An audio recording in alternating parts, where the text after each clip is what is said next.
I'm going to talk about three questions. Why investment in broadband is important? Why is there a government role? Why not just leave it to the private sector? And then what is the government role? Why investment in broadband? I think there's been so much discussion about this area, as this is now a solution to or part of the solution to so many of our nation's challenges. And I put outside for you all to pick up a booklet which is hot off the press. We haven't even really shared it with others yet, so you're among the first. But this is a culmination of a lot of work that our union, CWA, the Communication Workers of America, that represents a lot of the workers in the industry who build, maintain, and service the networks and produce the content that goes over the networks. We've been working on for 2.5 years, trying to pull together all the kinds of examples of how broadband networks benefit us. And we've been working with lots of organizations, and you'll see here basically individual fact sheets that have been co-branded with, when we talk about education, the education associations, when we talk about distance learning with the universities, when we talk about healthcare with the American Telemedicine Association. So I hope this is a good resource for all of you, and please feel free to pick it up. And if you don't pick it up, our speedmatters.org website, you can get each one of these individual fact sheets. So when you have to write a few talking points for your boss, this is a really handy resource.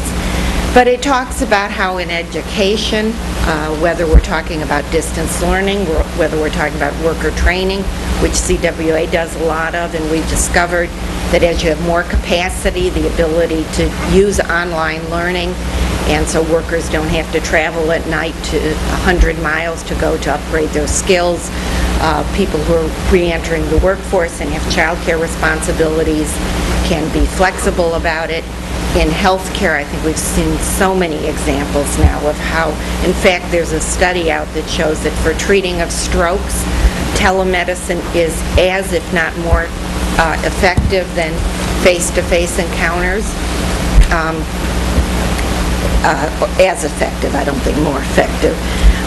In public safety, in environment, addressing our environmental challenges, so we will be at a point where with smart grids and smart meters, people can see what the different costs are at different times of the day for turning on their dishwasher and figuring I'll do it at 2 in the morning. It's cheaper, so keeping the demand down and therefore contributing to some of our environmental solutions. Civic engagement, public participation, and especially people with disabilities, seniors, overcoming the challenges of distance. Really, that's what broadband does. It overcomes the challenges of distance. And finally, of course, it's essential for our economic competitiveness. 10 years ago, the Japanese and the South Koreans and the Swedes said, if we're going to have the best economy in the world, it means we've got to have the best communication networks. That is the infrastructure for the 21st century.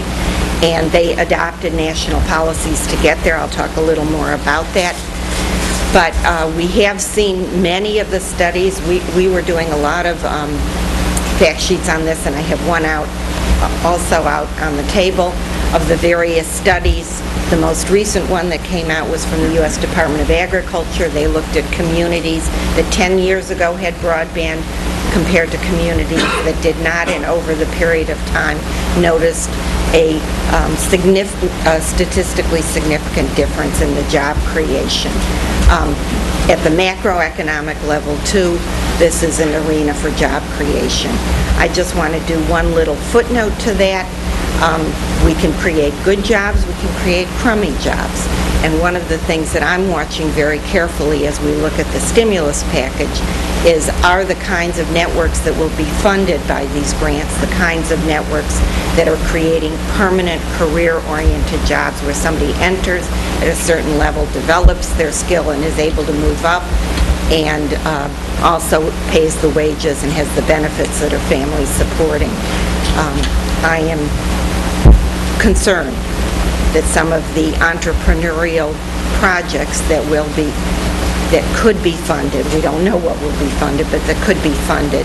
While they may be very innovative, we have both the concerns: are they A, sustainable as networks? Once they get the support to be built, do they have a sustainable business plan? And two, are they going to just be employing temporary contract labor to build, and then, or in contrast to the kinds of jobs that have really provided opportunity for our members, women and men, minorities and people of color especially, to really build careers and family supporting jobs. So we'll be looking at that very carefully.